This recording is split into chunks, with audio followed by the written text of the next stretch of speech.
તો સ્લીપર બસમાં બેસતા પહેલા 1000 વાર વિચાર જરૂર કરશો।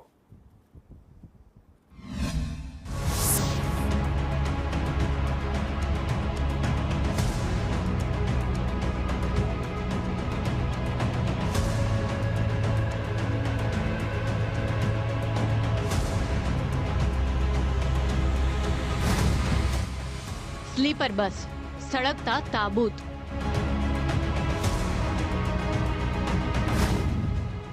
ફરી એક બસમાં સર્જાયો અગ્નિકાંડ। 20 મુસાફર જીવતા ભડથું થયા। રસ્તાની વચ્ચે ભડભડ સળગતી બસ, ચારે બાજુથી ઉઠી રહેલી આગની લપટો, બસમાંથી બચાવો બચાવોની ગુંજતી ચીચિયારી અને આસપાસ મચેલી અફરાતફરી।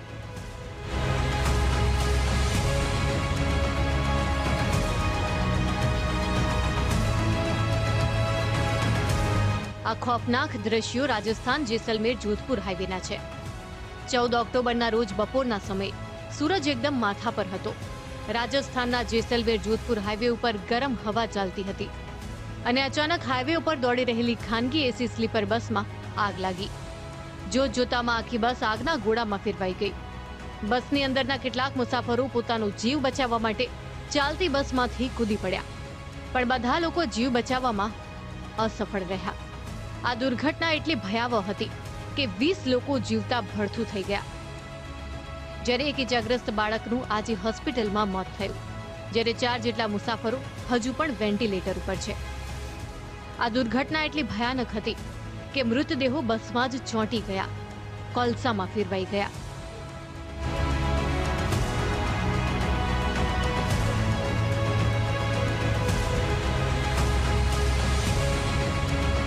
તો બીજી આવી જ એક ઘટના મંગળવારની રાત્રિના સમયે ગુજરાતના ખેડામાં બની। ખેડાના ભૂમેલ પાસે લક્ઝરી બસમાં એકાએક આગ લાગી। આ લક્ઝરી બસ એકાએક સળગી ઉઠી, જો કે મુસાફરોએ સમય સૂચકતા વાપરી ઉતરી જતા મોટી દુર્ઘટના ટળી। પણ બસમાં આગ લાગવાની આ ઘટના એ કોઈ પહેલી ઘટના નથી। આની પહેલા પણ આવી અનેક ઘટનાઓ બની ચૂકી છે। તહેવારોના સમયમાં હાઈવે ઉપર આવી બસોની દોડમદોડ વધુ જોવા મળે છે, પરંતુ નિયમોને ચકમો આપીને આ બસો એ બર્નિંગ બસમાં ફેરવાઈ જાય છે। જેસલમેરની બસ દુર્ઘટના કેવી રીતે બની તેની વાત કરીએ તો માનવામાં આવી રહ્યું છે કે આ બસને નોર્મલમાંથી એસીમાં મોડિફાઈ કરાઈ હતી અને તેની સેન્ટ્રલ એસીમાં શોર્ટ સર્કિટ થવાથી બસમાં આગ લાગી। આગ લાગતા જ બસનો દરવાજો બંધ થઈ ગયો અને લોકો જીવતા ભડથું થઈ ગયા, જો કે કેટલાક લોકોએ બારીઓના કાચ તોડી જીવ બચાવ્યા। રાજસ્થાનમાં એક લક્ઝરી બસમાં ભયાનક આગ લાગી અને આ આગની અંદર અનેક જિંદગીઓ હોમાઈ ગઈ। વારંવાર આવી ઘટનાઓ શા માટે બને છે અને કયા મુખ્ય કારણો હોય છે તે હું આપને આજે બતાવવા માંગીશ। અત્યારે હું એક લક્ઝરી બસમાં અત્યારે છું અને લક્ઝરી બસમાં કેવા પ્રકારની સુવિધાઓ હોય છે, કયા કારણો હોય છે આગ લાગવા પાછળ, કયા કારણો જવાબદાર હોય છે, આ ઉપરાંત કઈ રીતે બચી શકાય આવી તમામ જે ઘટનાઓમાં, તે આપને હું સમજાવવા માંગીશ। પહેલા તો આપને આ લક્ઝરી બસ બતાવી દઉં કે જે રાજસ્થાનની અંદર જે ગોઝારી ઘટના બની તેમાં પણ આ જ પ્રકારની એક લક્ઝરી બસ હતી જે સ્લીપર કોચ હતી। દરેક લક્ઝરી બસમાં નીતિ નિયમ પ્રમાણે ફાયર એક્સટિંગ્વિશર હોવું ફરજિયાત છે। આ પ્રકારે ફાયર એક્સટિંગ્વિશર મૂકેલા હોય છે અને આ જ ફાયર એક્સટિંગ્વિશરનો ઉપયોગ કોઈ પણ પ્રકારની આગ હોય તો પ્રાથમિક આગને બુઝાવવા માટે કરવામાં આવતો હોય છે। પરંતુ સાથે સાથે એ પણ જરૂરી છે કે જે પણ બસનો જે સ્ટાફ હોય, ડ્રાઈવર હોય, કંડક્ટર હોય, તેને આ ફાયર એક્સટિંગ્વિશરનો ઉપયોગ કરતા આવડવું જોઈએ, તેને ટ્રેનિંગ આપેલી હોવી જોઈએ। આ પ્રકારે સિટિંગ બસ હોય છે જેમાં ઉપર અને નીચે બંને જે સ્લીપર હોય છે તે સ્લીપર કોચ હોય છે। તમામ જે બસો હોય છે એ બસોમાં જે એક ઇમરજન્સી એક્ઝિટ પણ આપેલું હોય છે કે જે આવા કોઈ પણ ઇમરજન્સી સમયે આગ લાગવાની ઘટના બની હોય કે આવી કોઈ પણ ઘટના અકસ્માતની ઘટના બની હોય ત્યારે આ પ્રકારે જે એક ઇમરજન્સી એક્ઝિટ હોય તે આપણે બતાવવા માંગીશ। જે આ પ્રકારનો એક દરવાજો દરેક બસની અંદર આપેલો હોય છે।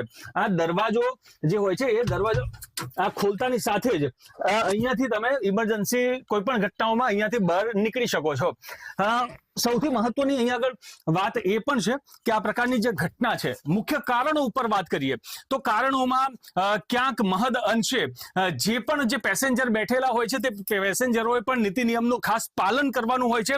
ક્યાંય પણ જો તેમની બેદરકારી, ક્યાંય પણ કોઈ પણ એમની ચૂક થાય તો તે પણ આવી આગ લાગવાની ઘટનાઓ માટે જવાબદાર નીવડી શકે છે. કઈ જે ઘટનાઓ છે, કઈ બાબતો છે તે ધ્યાન રાખવી જોઈએ. તો કોઈ પણ પેસેન્જરે જે બીડી સિગારેટ છે તે બીડી સિગારેટ આવી કોઈ પણ સ્લીપર કોચમાં ન પીવી જોઈએ. અને ઘણી ઘટનાઓમાં બીડી સિગારેટ પીવાના કારણે અંદર જ તેનો જે આગ હોય છે તે આગ લાગતી હોય છે. ત્યારે આ વસ્તુ ટાળવી જોઈએ. આ ઉપરાંત જે આપ લોબી જે જોઈ રહ્યા છો, આખા બસની અંદર આ પ્રકારની એક લોબી હોય છે. ડ્રાઈવરો કોઈ પણ વધુ પૈસા કમાવાની લાલચમાં આ જ લોબીમાં મુસાફરોને બેસાડતા હોય છે. નિયત સંખ્યા કરતા વધુ સંખ્યામાં મુસાફરો અહીંયા આગળ પેસેન્જરને લેતા હોય છે. અને આ લોબીમાં પેસેન્જરો હોવાને કારણે કોઈ પણ અકસ્માત કે મોટી જ્યારે દુર્ઘટના થાય છે, આગ થાય છે, ત્યારે પેસેન્જરોએ નીકળવું ખૂબ જ મુશ્કેલ બની જાય છે. અને આ તમામ જે પરિસ્થિતિ છે તેની પાછળ જવાબદાર તંત્ર પણ એટલું જ છે.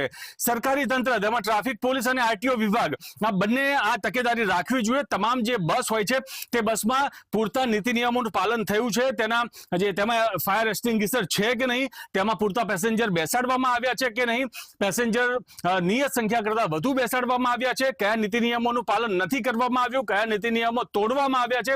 આ બાબતોનું ધ્યાન રાખવું પણ ટ્રાફિક વિભાગ અને આરટીઓ વિભાગની જવાબદારીમાં આવે છે. અને બીજી જવાબદારી પેસેન્જરની પણ બને છે.